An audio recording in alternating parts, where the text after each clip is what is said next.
For over 1,000 years, these walls never fell. Every empire that tried was broken against them. In the spring of 1453, one young sultan swore he would be the exception. Rome's last surviving remnant stood 1,000 years later. Its empire had shrunk, but the city was still thought impossible to conquer. He was 21 years old, obsessed with a single goal since childhood: take the city that had humiliated every ruler before him. He inherited a capital of a fallen empire, magnificent walls around a city that had shrunk to a shadow of what it once ruled. What followed was 53 days that would end the Roman Empire for good, redraw the map of the world, and give us the city we now call Istanbul. This is how Constantinople fell. Urban was a cannon engineer. He offered his skills to Constantine first, but the emperor couldn't afford him. So he walked to the other side. Mehmed paid him 4 times what he'd asked for and gave him unlimited resources to build the biggest cannon ever made. The finished cannon stretched over 27 feet long. Moving it into position required 60 oxen, 400 men, and weeks of preparation before the siege could begin. Constantine sent desperate letters to the Pope and Europe's kings pleading for help. Almost no one answered before the final siege began. Some in the city, like Notaras, resisted accepting Western help at all, famously saying he'd rather see the Sultan's turban in the city than a Catholic cardinal's hat. One man answered, Giustiniani. He arrived with 700 Genoese soldiers and soon took command of the city's desperate defense. On April 6, 1453, more than 80,000 Ottoman soldiers surrounded Constantinople. Inside the mighty walls, fewer than 8,000 defenders prepared for the siege. The defenders sealed the harbor with a massive floating chain, the only entrance the Ottoman navy couldn't simply sail through. For the first time in history, gunpowder artillery was used at this scale against a fortified city. The bombardment didn't stop for weeks. Every night, Giustiniani's men rebuilt what the cannons destroyed by day, using wood, rubble, anything they could find, just to hold one more day. Against staggering odds, a small relief fleet broke through the Ottoman navy and reached the chain, one of the only real victories the defenders would get. Unable to break the chain, Mehmed did something no one expected. He built a road of greased logs and dragged his entire fleet overland into the harbor behind it. In a single night, over 70 Ottoman ships were dragged overland and lowered into the Golden Horn, bypassing the chain entirely. The defenders woke to find enemy ships inside the harbor they thought was sealed. It was a psychological blow as much as a military one. The defenders attempted a night raid to burn the fleet where it sat, but the plan leaked. The Ottomans were ready, and the raid failed badly. The failed raid deepened divisions inside the city. As the siege dragged on, Genoese and Byzantine commanders increasingly blamed each other for every setback. After weeks of relentless bombardment, sections of the ancient walls, untouched for over 1,000 years, were now held together by little more than timber and rubble. By late May, after 50 days of siege, Mehmed made his decision. There would be one final, all-out assault, and he was prepared to throw everything into it. On the night of May 28th, the entire city gathered in Hagia Sophia, Orthodox and Catholic together, for the first and only time, praying for a dawn that might not come. Mehmed planned 3 waves of attack. Irregular troops first to exhaust the defenders, then regular soldiers, and finally his elite Janissaries held in reserve for the killing blow. The first wave hit before dawn. Exhausted after 53 days of siege, the defenders somehow held, barely. Then, disaster. Giustiniani was severely wounded and carried from the wall, and the moment his own soldiers saw him leave, panic began to spread. In the confusion, a small postern gate called the Kerkoporta was left unlocked. A handful of Ottoman soldiers found it, and slipped inside the walls unnoticed. Between the wounded Giustiniani's absence and the forgotten gate, the line broke. After 53 days, Ottoman soldiers were finally inside the walls of Constantinople. Word spread through the city faster than anyone could stop it. The walls were breached. After 1,000 years, Constantinople's defenses had finally failed. Constantine had a chance to flee by ship. He refused. He removed his imperial regalia so he would die simply as a soldier, not as an emperor. The last Roman emperor was never seen again. His body was never confirmed. He simply vanished into the chaos of the city's final hours. By midday on May 29, 1453, the defense had collapsed. After 53 days, Constantinople had finally fallen to a foreign army. Mehmed entered the city he'd chased for years. Seeing the fallen capital, he reportedly recited a poem on the fate of empires. He ordered the city preserved, not destroyed. Constantinople would become Istanbul, capital of a new empire, built on top of the one it replaced. Byzantine scholars fled west, carrying centuries of preserved Greek and Roman texts with them, texts many historians credit with helping spark the Renaissance in Italy. With Constantinople now controlling the land trade routes to Asia, European powers were forced to search for new paths by sea, a search that would soon lead to the Americas. Under Ottoman rule, the city didn't decline, it grew. Within decades, Istanbul became one of the largest, wealthiest cities on earth once again. The empire built on this conquest would rule for nearly 600 more years, outlasting Byzantium's final century several times over. Historians still mark May 29, 1453, as the symbolic end of the Middle Ages, the moment the ancient world finally fully closed. Notaras, the man who once said he'd rather see a sultan's turban than a cardinal's hat, was initially spared.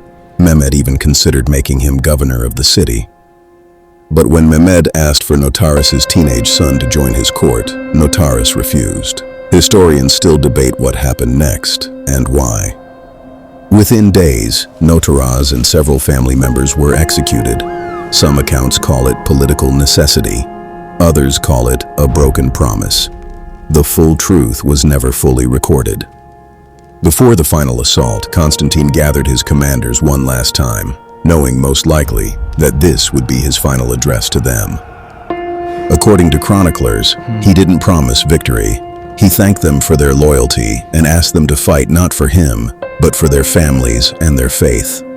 Alone, he reportedly asked forgiveness for his failures as emperor, then returned to lead the city's final defense. By dawn, he was back on the walls, standing beside the same soldiers he'd bid farewell to hours before. Hours after its final prayer service, Hagia Sophia stood silent. Nearly 1,000 years of continuous worship had ended in a single morning. Instead of destroying Hagia Sophia, Mehmed ordered it protected at once, reportedly stopping a soldier from damaging its marble floor hours after the fall. Within weeks, it was converted into a mosque, but many of its Christian mosaics were simply plastered over rather than destroyed, preserved without anyone intending to. Nearly 500 years later, those preserved mosaics would be uncovered again, meaning the building that ended one empire also quietly protected the art of the one before it. By the military custom of the time, conquering armies were traditionally permitted 3 days to take spoils from a city that resisted rather than surrendered. Mehmed limited it to 1. Thousands of residents were displaced or enslaved in the aftermath, a harsh reality of conquest in this era, and one this channel won't sanitize or dwell on unnecessarily. Within months, Mehmed invited Christians, Muslims, and Jews to resettle the city, deliberately rebuilding its population instead of leaving it deserted. Within a generation, Istanbul thrived again, not as the city it had been, but as a new capital rising from the old empire's ashes. With fewer than 8,000 defenders covering over 12 miles of walls, most sections were guarded by just one soldier for every few dozen feet. With so few men to cover so much ground, defenders rarely got real rest. Many fought day after day for weeks without proper relief. When soldiers ran short, monks, merchants, and even elderly residents picked up whatever weapons they could find and joined the defense themselves. The defenders still had one legendary advantage: Greek fire, a closely guarded incendiary weapon that had terrified attackers for centuries. It helped repel several early assaults. Outnumbered 10 to 1, exhausted, and reinforced by civilians instead of soldiers, they still held for 53 days. That alone is one of history's most underrated military achievements. Mehmed took a new title, Kayseri Rum, Caesar of Rome. He didn't see himself as destroying the Roman legacy. He saw himself as inheriting it. He appointed a new Orthodox Christian patriarch himself, granting the church legal protection and autonomy, a calculated move to stabilize the city, not just conquer it. He commissioned new mosques, covered markets and public baths, rebuilding the city's infrastructure within just a few years of taking it. By the time he died in 1481, the city he'd conquered was unrecognizable from the ruin it briefly became, reborn as the capital of one of history's great empires. Constantine XI's body was never definitively identified. Several corpses were examined, based on purple boots reportedly worn by emperors. None were confirmed with certainty. Out of that uncertainty grew a legend that Constantine hadn't died, but was turned to marble by an angel, sleeping beneath the city, waiting to return and reclaim it. The marble emperor legend endured for centuries, a symbol that Byzantium might one day rise again, even after its final fall. The Ottoman navy brought well over 100 ships to the siege. The defenders had barely 24, but theirs were built taller and better armed. Early attempts to force the chain failed badly. The defenders' taller ships had the advantage in close quarters fighting. For weeks, the harbor held. In one of the siege's most famous moments, 4 resupply ships broke through the entire Ottoman fleet in broad daylight, reaching the chain against all odds. Mehmed reportedly rode his horse into the sea in fury, watching his fleet fail to stop just 4 ships. It was this humiliation that led him to the overland gambit that followed. When news reached Rome, Pope Nicholas V was reportedly devastated. He had failed to organize the crusade Constantine had begged for, and now believed it was too late for all of Christendom. Across Europe, the fall was treated as a civilizational shock. Many believed it signaled the coming end of Christendom itself. Multiple crusades were proposed in the years that followed. Political rivalries between European kingdoms meant none of them ever fully materialized. The Janissaries weren't ordinary soldiers. Many were taken from conquered Christian families as children and raised entirely within the Ottoman military system. Mehmed deliberately held them in reserve through 2 earlier waves, exhausting the defenders first, so his most elite force could deliver the final decisive blow. When they finally advanced, the exhausted defenders, many already fighting since midnight, simply had nothing left to meet them with. This was the wave that broke the city.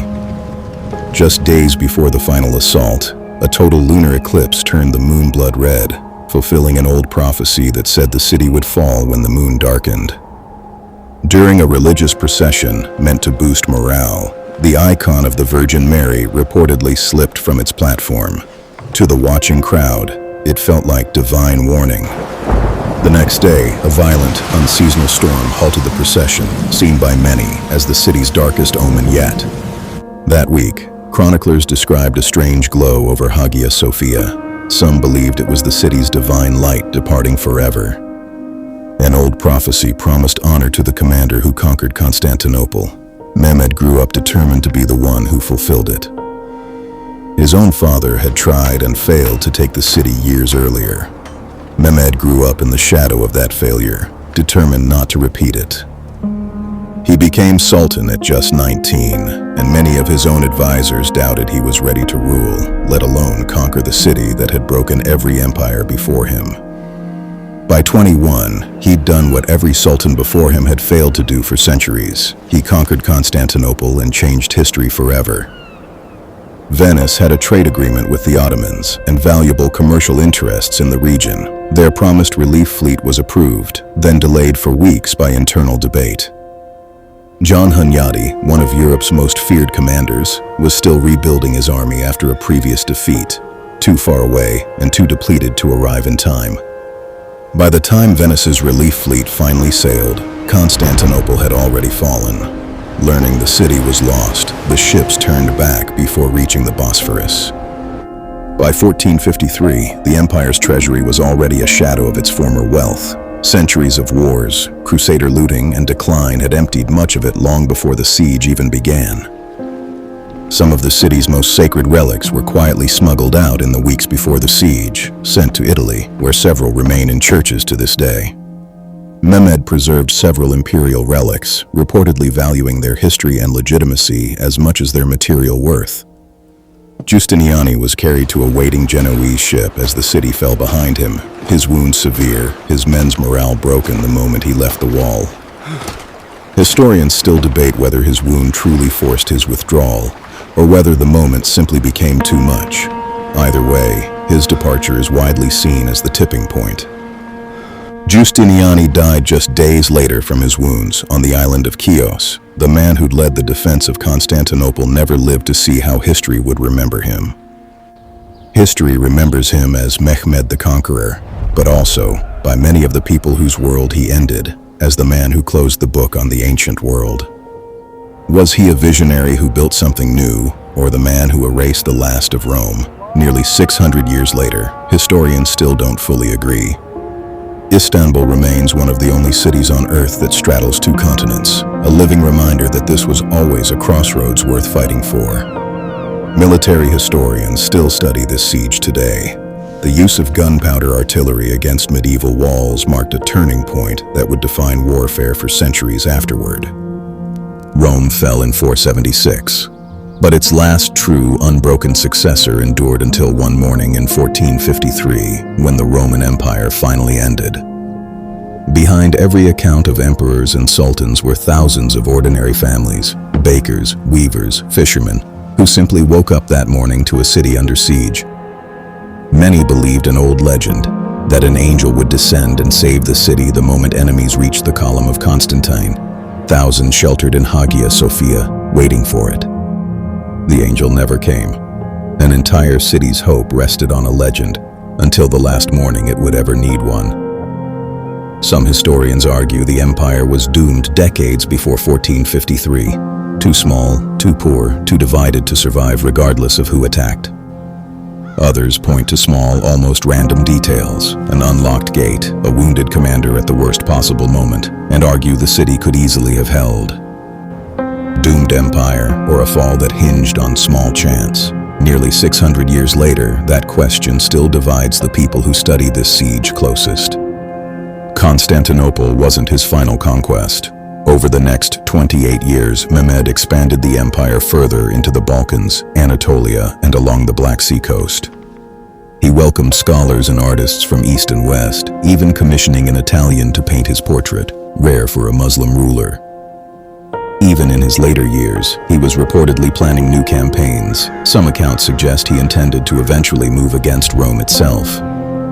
In May 1481, while preparing for another military campaign, Mehmed fell suddenly and severely ill, likely gout or a related illness, worsened by years of campaigning.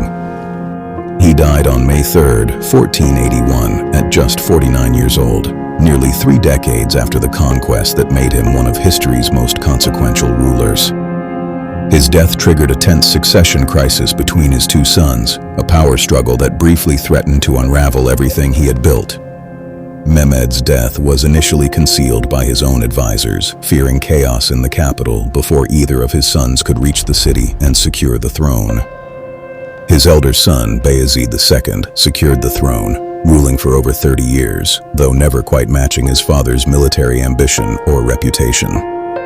Much of the Theodosian Wall still stands today, over 1,600 years after they were first built, and still visible throughout modern Istanbul. Hagia Sophia has been a cathedral, then a mosque, then a museum, and today, once again, an active mosque, nearly 1,500 years old, still standing at the center of it all. Millions of people now walk these same walls every year, not as conquerors or defenders, but simply to stand where one of history's most consequential nights happened. What we know comes from eyewitnesses on both sides, Venetian, Byzantine, and Ottoman chroniclers of the siege. Their numbers, timelines, and even key details don't always match, which is exactly why so much about this siege is still debated rather than settled fact. Almost 600 years later, we're still piecing together exactly what happened behind these walls, because some turning points are simply too important to stop examining. 53 days, a 1,000-year empire, a young sultan who refused to accept no, and a city that changed the world twice, once by standing and once by falling. Was it Urban's canon, the forgotten gate, the angel that never came? Tell us in the comments, what part of this story stuck with you most? This is our 5th full documentary. If you want more like this, let us know. Check out the tour of ancient Rome, the day Pompey died, the Mongols' history, all in this channel, and let us know which history should be next. If you've watched our shorts leading up to this, thank you for staying with the story. This is the moment you've been waiting for. And thank you for watching all the way to the end. If you love history told like this, subscribe. There's a lot more still to uncover.